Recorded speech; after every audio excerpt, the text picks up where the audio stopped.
Welcome to the Daily National. This is Anastasia Smorodinskaya reporting from New York City. And in the studio with us today, we have Matt Wilson. He is the co-founder of Under30CEO.com, which is the leading website for today's young entrepreneurs. Matt, thank you so much for being here. Thanks for having me. So, first of all, why don't you tell us a little bit about the website itself? What kind of a function does it serve? Sure. So we want to be the go-to place for young entrepreneurs just to come and get their advice, their news, their events, anything that's going on that's going to be able to help a young entrepreneur get to the next level. We want to be the go-to place. Got it. And who are the contributors for the website? What are their credentials? So we have about 250 contributors from all across the globe.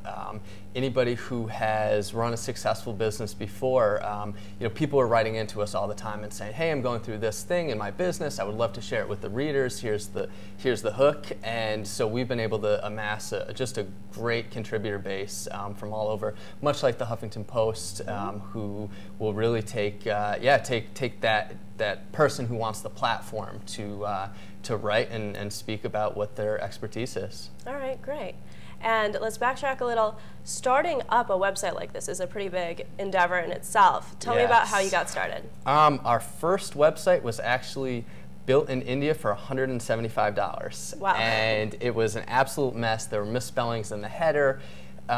It's been a long uphill battle since then, but that was the start of it. Now we get about 100,000 people that come through the site every single month, and we're helping young entrepreneurs, and that's what we love to do. How did this idea come to you? So when I was in school, I was president of the Collegiate Entrepreneurs Organization. I went to Bryant University. It's a small private business school of about 3,500 students. And when I was there, we just had this amazing group of entrepreneurs. We were surrounded by smart, innovative, passionate people. And then, of course, I graduated, and I realized, well, wait a second, where did this all go? I want to go out and start a business, and where are the resources that we have? So I got together with the person they tell you not to go into business with, your best friend since 4th grade, and we got together and we said, well, if I was able to do this on a campus-wide level, why can't we do this on a global level? And so we took that youthful exuberance and applied it online, and now we've got a good thing going. How long did it take you guys to reach the level of readership that you have today? Did you struggle a little bit along the way? We definitely struggled in the beginning, but what we did was we just decided we were going to help people as much as possible, and if we could get them to the next level, that they would tell all of their entrepreneurial-minded friends. And it was right when Twitter first started coming out, and we just got on there and talked to anybody that was speaking about small business, about entrepreneurship, about startups, and we just got in their conversations and started to engage, and it was really about helping people. Gotcha. So your website features dozens of interviews with seasoned entrepreneurs, Sure. right? Who are some of the most influential people that you've spoken with? I mean, we have interviews on the site with people like Donald Trump, Robert Kiyosaki. I mean, we just had our wish list come out of all the people that we're tracking down. But our rule for the young entrepreneurs, because we get pitched all the time, people working on things in their basement. But our rule for that is they either have to have $1 million in funding, revenue, or 1 million users on their platform. So it's fun. We like to talk to the people who've been successful and let everybody else know what's going on. Is there any one person that you find particularly inspirational or whose career you'd like to emulate? That's a tough question. There's so many people. I mean, I like the adventurer and Richard Branson. We recognized Tony Robbins actually the other day in an article, and he tweeted to us to thank us. So that was pretty cool. They're two guys that come off the top of my head, but the New York City tech startup world is also where we really like to focus. I mean, because we're here, and so those are the people that are just grinding it out day to day that we really admire also. All right. Would you say there's one single best piece of advice that you've gotten from any of these guys? One single? That really sticks out? That's tough. I mean, everybody says go and do what you love and follow your passion, and yeah, we're all about that. But I think the best people get blinded by that. I mentioned youthful exuberance before, Yeah. and people think, they graduate school and they can just take over the world. But what young entrepreneurs really need is to go out and surround themselves by the smartest people, but the people who are going to ask them the toughest questions about their business. And surround yourself with those naysayers who say, hey, look, this is the sticking point in your business. This is where I think, and where there's a hole, and have them poke those holes in your business model and come up with the right answers. And if you can come up with all their answers, then you're going to be able to have a successful business if you execute. All right. Well, let's talk about some of the content that's been recently up on the website. I was perusing it the other day, and I came across some really interesting headlines. For instance, one that read, "Are freelancers the future of work?" Yeah. How would you answer that question? I mean, I think there's, for our demographic especially, young people, when they're handed that diploma, they're not handed their job at the same time. So if you have to scrape by, and you have a platform, I mean, the internet, to go out and find work, and you go to there's tons of events where you can meet people, and especially with technology and social media and the web, there's lots of work to be done if you have those technical skills that people are looking for. So I think, yeah, freelancers, I mean, that's a great way to get your start, and then if you can build that into a scalable business, now you're really talking.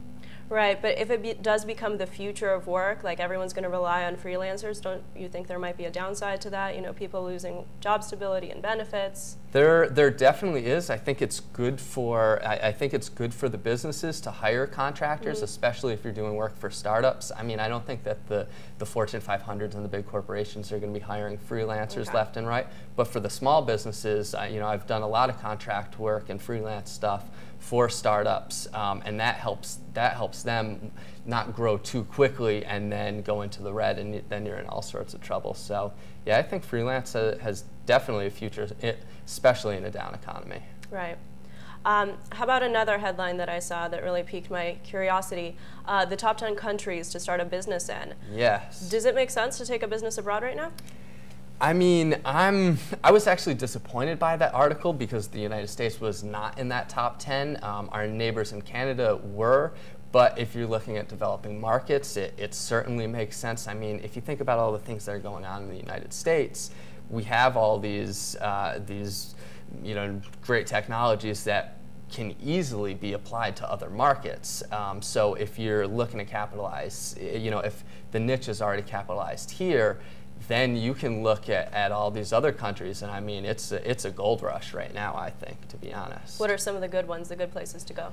I mean, obviously you're looking at China and India, but there's a huge following for Under30CEO in Nigeria right now, as well as South Africa. Bangladesh somehow is one of our top countries that follow Under30CEO on Facebook.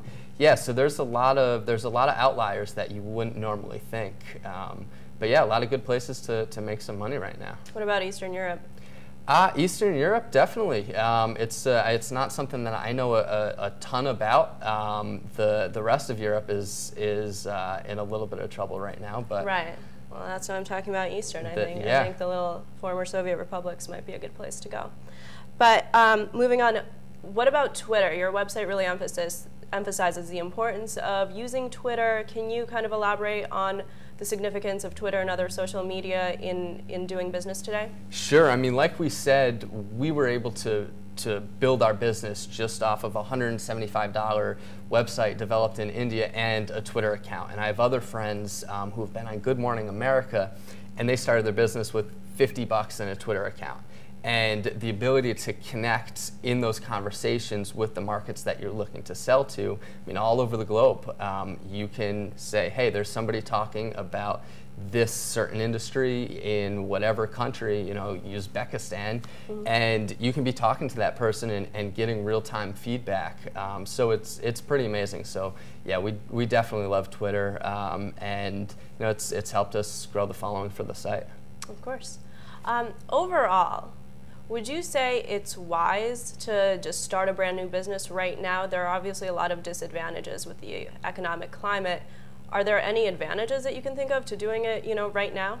Sure. I mean, well, for one, some people don't have any other option than to go out on their own, which is scary because you certainly have to know what you're doing. But when you look at all the economic recessions in the last 100 years, a lot of big businesses have spawned out of that. I mean, you know, look at something like what the Wrigley's had done or Ford's had done. I mean, those all came out of the Great Depression, and we're seeing a whole lot of businesses coming out of this recession also. So I think it's a great time. What are some of the more lucrative industries right now? Is there a service that's particularly in demand or a market that's not yet been tapped? I mean, obviously the technology and the internet, especially for our demographic, is a gold rush because so many people have the knowledge and we grew up with that. So that's definitely a no-brainer. You know, I think that there are some young people getting into some real estate plays, for sure. But you know, in a down economy, there's lots and lots of opportunities. So, but if you look at something that you're really into and want to execute on it, I'd say go for it. All right, and then what advice would you give to somebody who has an idea and they'd like to see it get off the ground, but they don't know what their very first step should be? So you have an idea, and now you wanted to say, hey, I love baseball. That's what if that was your passion, or I love surfing. Well, go and just study that industry, and don't throw a ton of money at your event or at your at your new product or into your new business, but go and research and shake hands with everyone who's in that industry and do your market research, get an internship maybe, go and explore and learn every single thing that there is to know and become an expert, connect with all these people, and then you can start looking at, hey, where are the niches in this industry, and then how can I capitalize on that? Definitely, that's excellent advice. Matt, we all know that networking is really important. Are there any do's and don'ts of doing it the right way? I mean, there are so many. There's so many people online and offline who want to network and just run up to you and shake your hand and say, "Oh, hi, I'm Matt Wilson, Under30CEO. What can you do for me?" And that's the absolute wrong way to do it. And so we talked about how many people we've helped through Under30CEO, and that's what we really believe in is come up to someone and say, hey, Anastasia, you look pretty cool. What are you working on? How can I help? And if you do that both online and offline, then the help that you give to other people, we really do believe that it's going to come around for full circle. Gotcha. Does Under30CEO sponsor any networking events for young professionals? I'm glad you asked. We have a event on the 60th floor of the Empire State Building actually next Tuesday, and we're having the author of Rich Dad Poor Dad, Sharon Lechter, who wrote it with Robert Kiyosaki. She's going to come speak for about 15-20 minutes, but we're going to have a couple hundred people there and free drinks, and so it's going to be a good time. So yeah, if you want to come by, you should definitely come check it out. Awesome, I would love to. All right. So you're very young, but do you have any, and you've accomplished a lot obviously, but do you have any goals set for yourself professionally, both long and short term? I mean, what we see with Under30CEO is definitely, so we want to have the media network, and we want to have the ability to influence, and we want to run our events and conferences and stuff like that, but also down the line, I mean, this is just building a huge network of young people who have great ideas and who are incredibly talented, so we want to start investing in those young people, so that's definitely the long-term play. All right, great. Well, best of luck to you, Matt. Thank you so much for coming in and talking to us today. Thank you. And again, you can check out Under30CEO.com for all things pertaining to young entrepreneurs. And this has been Anastasia Smorodinskaya for the Daily National.